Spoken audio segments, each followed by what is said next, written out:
దేవునికి స్తోత్రం. ప్రియమైన సహోదర సహోదరులకు శుభాభివందనములు. ఈరోజు దేని వాగ్దానం తిమోతికి రాసిన మొదటి పత్రిక 6వ అధ్యాయము 9వ వచనం.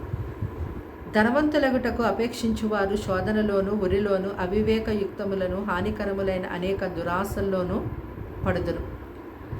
చూడండి, ఈ యొక్క మాటలు క్రీస్తును కలిగి ఉన్నటువంటి వారికి మాత్రమే కాదు, ఈ లోకములో ఉన్నటువంటి ప్రతి మానవుడికి. అయితే దేవుని యొక్క వాక్యాన్ని మనము శ్రద్ధగా విన్నప్పుడు, ఆ వాక్య ప్రకారము మనము జీవించినప్పుడు మనకెంతో నెమ్మది సమాధానం కలిగి జీవించగలుగుతాం. అలాగే అనేకమైన ప్రమాదముల నుంచి, లోక ఉరుల నుంచి మనం తప్పించుకోగలుగుతాం. దేవుని యొక్క వాక్యము సజీవమైనది, బలమైనది. అది మనం వింటుండగా మనలో మన ప్రాణాత్మ దేహాల్ని శోధించేదిగా ఉంటుంది. కాబట్టి దేవుని యొక్క వాక్యము ఎల్లప్పుడూ కూడా సజీవంగా ఉండి చీకటిలో ఉన్న వారికి వెలుగునిస్తుంది. అలాగే ఎవరు ఎటువంటి సమస్యలో ఉంటే ఆ సమస్య నుంచి విడిపించడానికి ఈ యొక్క దేవుని వాక్యము ఎంతో బలముగా పనిచేస్తూ ఉంటుంది.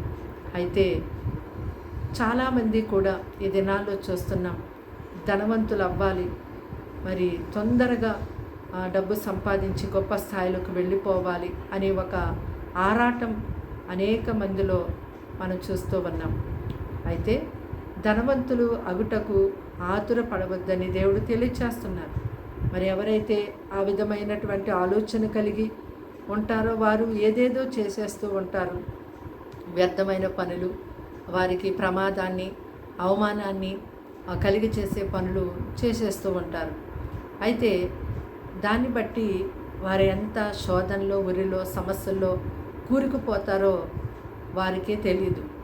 అయితే దేవుడు నిన్ను ఏ స్థితిలో ఉంచారో ఆ స్థితిలో ఉండి నువ్వు సంతృప్తి కలిగి దేవుని స్తుతిస్తూ ఉండు. ఆ దేవుడు తగిన సమయమందు నేను హెచ్చిస్తారు. నీకు నీ యొక్క అవసరతలన్నీ తీరుస్తారు. నీకు ఏ సమయంలో ఏది కావాలి అనేది దేవుడికి బాగా తెలుసు. కాబట్టి నువ్వు యథార్థంగా, నీవు జాగ్రత్తగా నీకు ఇచ్చిన పని నువ్వు చేసుకుంటూ వెళ్తున్నప్పుడు ఆ కొంచెము దానినే దేవుడు విస్తారమగునట్లుగా, వర్ధిల్లునట్లుగా, అభివృద్ధి చెందినట్లుగా చేస్తారు. నీవు ధనవంతుడు అవ్వాలని నీకు నీవుగా వెళ్ళిపోవడం కాదు, దేవుని యొక్క కృపగలిగిన హస్తము కింద నీవు అణిగి ఉన్నప్పుడు తగిన సమయమందు తప్పకుండా దేవుడు నిన్ను ఆశీర్వదిస్తారు. దీనులుగా ఉండి ఆయనకు మొరపెడుతూ ఆయన నీకు ఇచ్చినటువంటి బాధ్యతలు పనిని నువ్వు నెరవేరుస్తూ చేసుకుంటూ ఉంటుండగా తప్పకుండా నీ యథార్థతను బట్టి దేవుడు ఎంతో ఉన్నతంగా నిన్ను ఆశీర్వదిస్తారు. కాబట్టి ధనవంతులు అవ్వాలని చెప్పి ఏమేమో నాశనకరమైన, నిన్ను నాశనం చేసే ఆ నాశనకరమైన పనులు చేసుకోవద్దు. ఆ ధనం వెనకాల పరుగు పెట్టొద్దు. కానీ దేవుణ్ణి అడగండి. అడుగు ప్రతి వానికి కూడా ఆయన ధారాళంగా దయచేవాడై ఉన్నాడు.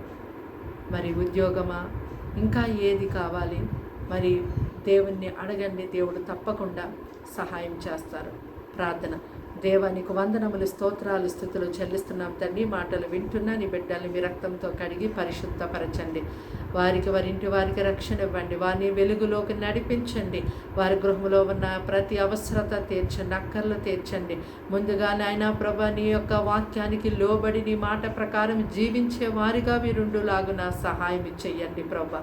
ఇదిగో వారింటి వారు ఎటువంటి ఇబ్బందులు, బాధలు, రోగముతో, సమస్యతో పడి ఉన్నారో తండ్రి చూచుచున్న దేవుడు కనుక నీ కృప కలిగిన హస్తం వారి మీద చాపి ముట్టి స్వస్థపరిచి లేవనెత్తండి. వారి కుటుంబాల్లో పనిచేస్తున్న అపవాది, సాతాను, చీకటి శక్తుల ప్రభావాన్ని ఇప్పుడే యేసు నామములో తొలగిస్తున్నాము దేవా. ఈ మాటలు వింటున్న ప్రతి ఒక్కరిని బలపరచుము, ధైర్యపరచుము. ఎందు విశ్వాసము, నమ్మకం, విధేయత, నీకు మాటలకు లోబడే జీవితాన్ని దయచేయండి. ఈ దినమంతా మీరే వారికి తోడయ్యుండి కాచి కాపాడమని యేసుక్రీస్తు నామములో ప్రార్థన సమర్పించి అడిగి వేడుకుంటున్నాం తండ్రి. ఆమేన్.